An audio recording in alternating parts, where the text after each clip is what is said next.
Muy buenos días, somos Irene Hernández, Marta Lozano, Irene Frías y Marta Serrano.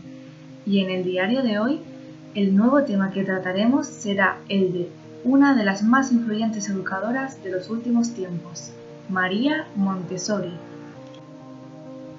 María Montessori, más conocida como la primera médica italiana, nació en Charabey el 31 de agosto de 1870. Montessori le interesaban las reformas sociales y la pediatría. Entre 1898 y 1900 trabajó con niños que padecían trastornos con facultades mentales y es particularmente consciente de que estos niños están atrapados y no tienen ningún estímulo sensorial. Ella cree firmemente que la falta de estimulación es la razón de su comportamiento, por eso comenzó a trabajar con ellos y les proporcionó objetos que pudieran manipular con sus manos. Posteriormente, comenzó a estudiar pedagogía, psicología experimental y antropología. El método tradicional Montessori se implementó en la primera casa dei Bambini cerca de San Lorenzo y se inauguró en 1907. En 1938 abrió un centro de formación en los Países Bajos y ofreció varios cursos en la India en 1939. Más tarde, regresó a Inglaterra y recuperó su interés por el movimiento. En 1947 estableció el Centro Montessori en Londres y fue nominada al Premio Nobel en 3 años consecutivos, 1949, 1950 y 51. Después de 14 años en el exilio regresó a Italia en 1951 para reorganizar la escuela y enseñar en la Universidad de Roma. Un año después murió el 6 de mayo de 1952 en Holanda.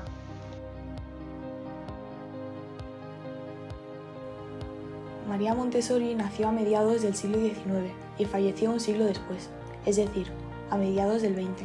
A continuación desgranaremos la situación política, económica, social, cultural y educativa de estos dos siglos.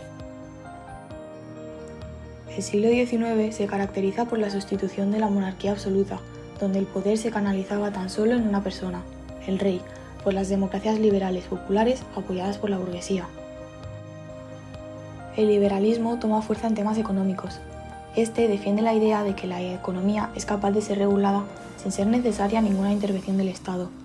Toma también gran relevancia el socialismo y la lucha por los derechos del trabajador, el cual criticaba el sistema capitalista de la época.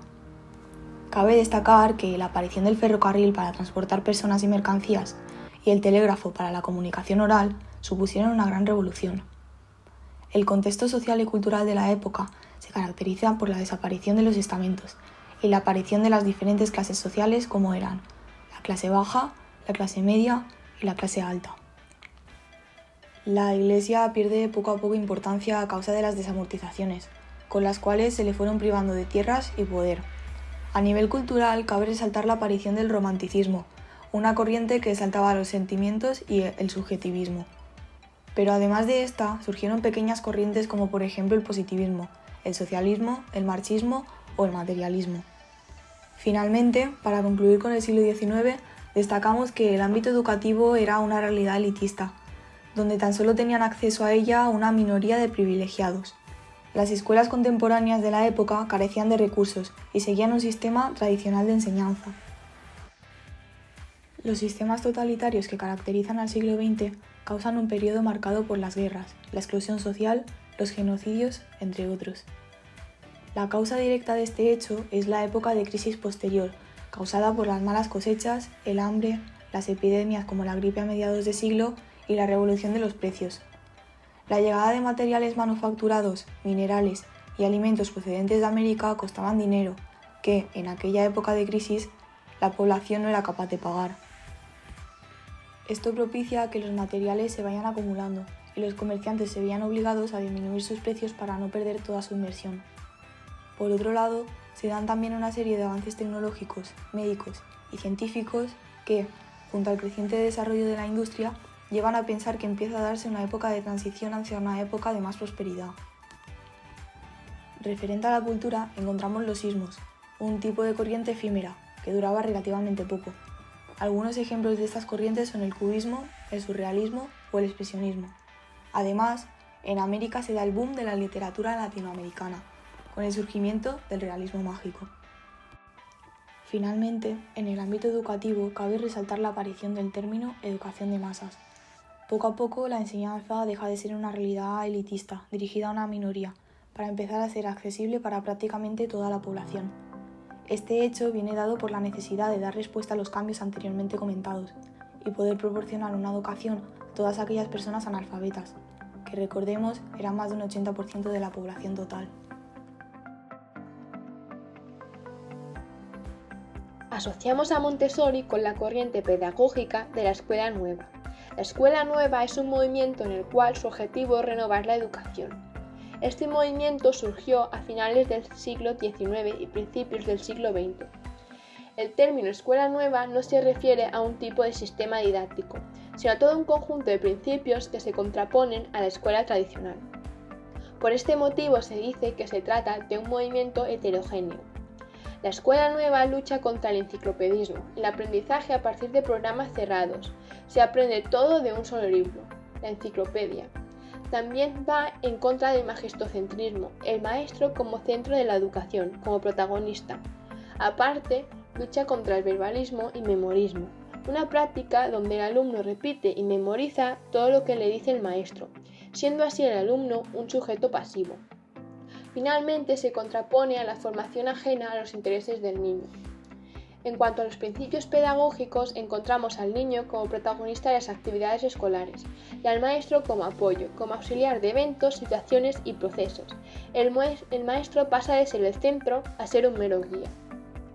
Se centra el interés en el niño y en el desarrollo de sus capacidades. Lo reconoce como sujeto activo de la enseñanza y, por lo tanto, el alumno posee el papel principal en el aprendizaje. El otro elemento que identifica esta tendencia pedagógica es que la educación se considera como un proceso de desarrollo social.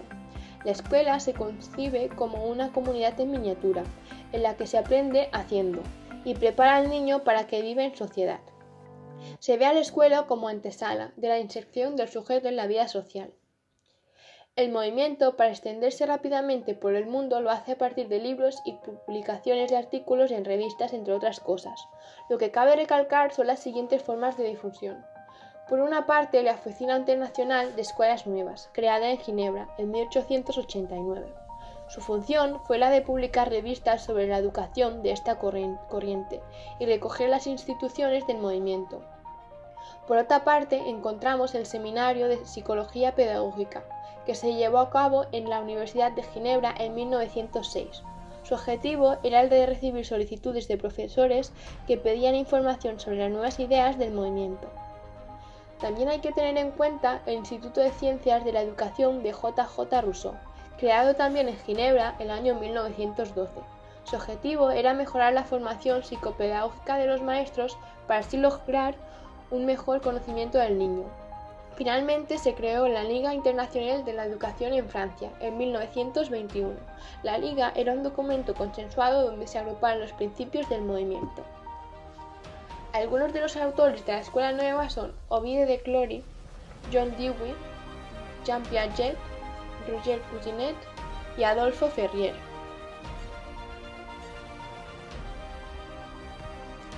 La metodología Montessori comenzó en Italia y es tanto un método como una filosofía educativa. Además, el método fue desarrollado en base a su experiencia con niños en riesgo social. Este está basado en el respeto por los niños y en su impresionante capacidad de aprendizaje. Considero que los niños serán la esperanza de la humanidad y a través de la oportunidad de utilizar la libertad a partir de los primeros años de desarrollo, el niño llegaría a ser un adulto con capacidad de hacer frente a los problemas de la vida. Por último, los materiales didácticos que diseñó son muy útiles durante la formación preescolar. Principios básicos de la metodología. Educación individualizada. Cada niño tiene diferentes habilidades cognitivas, intereses, estilos de trabajo y aprendizaje. Las escuelas deben brindar a los niños oportunidades para desarrollarse a su propio ritmo. La competencia debe ser contigo mismo y no con los demás. Montessori cree que para que las personas desarrollen una conciencia social, primero deben desarrollar el autoconocimiento, autocontrol y la autodisciplina. En la mente absorbente, Montessori observa que los niños tienen una sensibilidad especial, pueden observar y absorber el entorno circundante y a esto lo llaman pensamiento atractivo. Esta es la capacidad única de cada niño para dominar el entorno y aprender a adaptarse a él. Y por último tenemos la libertad y autodisciplina, con una frase que dice: ayúdame a hacer esto sin tu ayuda. Quiere decir que el respeto por este entorno requiere reglas y restricciones claramente definidas que todos los niños deben comprender y seguir.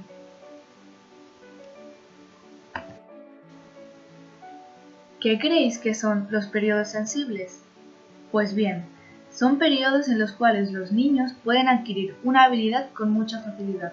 Se trata de sensibilidades especiales que permiten a los niños ponerse en relación con el mundo externo de un modo excepcionalmente intenso. Son pasajeras y se limitan a la adquisición de un determinado carácter. Dentro de estos periodos tenemos 6 grupos. Sensibilidad al orden. Aparece en el primer año, incluso en el primer mes, y continúa hasta los 2 años. Los bebés luchan por clasificar y categorizar todas sus experiencias y les es más fácil hacerlo si hay un orden en su vida. Sensibilidad al lenguaje. Capacidad que desarrolla desde que nace. Hacia los 6 años, casi sin ninguna enseñanza directa, han adquirido un amplio vocabulario, patrones básicos de las frases, las inflexiones y el acento del lenguaje. Montessori creía especialmente importante que los adultos conversasen con los niños durante este periodo, dándoles un tipo de oportunidades de aprender nuevas palabras. Sensibilidad al caminar. En esta etapa los niños caminan por el mero placer de hacerlo. En su libro Niño, el secreto de la infancia, da ejemplo de niños de 2 y 3 años que caminan kilómetros, trepan y bajan escaleras con el único propósito de perfeccionar sus movimientos. Hay una gran diferencia entre ir a pasear con un niño y llevar a un niño a pasear. Sensibilidad a los aspectos sociales de la vida. Montessori dijo que entre los 2 años y medio y los 3 años surge espontáneamente la socialización con sus compañeros para satisfacer sus necesidades impulsivas. Sensibilidad a los pequeños objetos. Alrededor del año se sienten atraídos por pequeños objetos como piedras, insectos, hierbas, entre otros. El impulso a prestar atención al detalle forma parte de su esfuerzo por construir una comprensión del mundo. Y por último, sensibilidad a aprender a través de los sentidos. La vista y el oído han estado activos desde el nacimiento. Con el desarrollo de los deportes entra en juego el tacto, seguido del gusto. Montessori recomendaba sostener al bebé a tu lado, siempre cerca del adulto, para que pudiera ver y escuchar todo lo que sucede a su alrededor.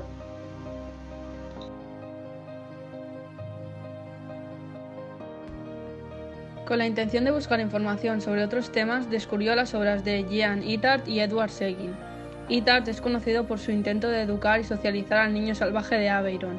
Concretamente, su enfoque consistió en estimular sistemáticamente la mente del niño a través de los sentidos. Por la parte que le corresponde a Seguin, este fue alumno de Itard y fundó su propia escuela en París. Gracias a las obras de estos dos grandes personajes, María Montessori adoptó algunas de sus ideas sobre la educación de los sentidos y sobre la educación del movimiento, que posteriormente acabará adaptándolas a su propio método. Por otra parte, sus intereses fueron orientados hacia el estudio de la educación. Así, acabó leyendo todas las principales obras que encontró sobre la teoría de la educación escritas anteriormente. Cabe destacar que sintetizó algunas de las ideas e intuiciones de grandes pensadores y reformadores de la educación, como Rousseau, Pestalozzi o Froebel. Muchos aspectos del método Montessori están presentes en todas las escuelas de educación infantil, aspectos sobre todo que no generan controversia, a diferencia de aspectos como la libertad en el aula, eliminar premios y castigos, el tamaño de los muebles, el uso de las manos y el intento de poner al niño en el centro del aprendizaje, así como los materiales y juguetes didácticos. Su contribución, más allá de lo que queda a las escuelas que siguen su método, es sobre todo filosófica, es decir, hay un cambio en la manera de ver al niño. Un personaje donde podemos apreciar la influencia de Montessori es Jean Piaget. Este fue alumno de Montessori y donde más tarde acabaría realizando su teoría constructivista del desarrollo de la inteligencia. Erik Erikson contribuyó también con sus estudios psicológicos relacionados con la educación desarrollando la psicología del desarrollo. Su influencia se deja sentir también en países como Francia, Austria y Suiza.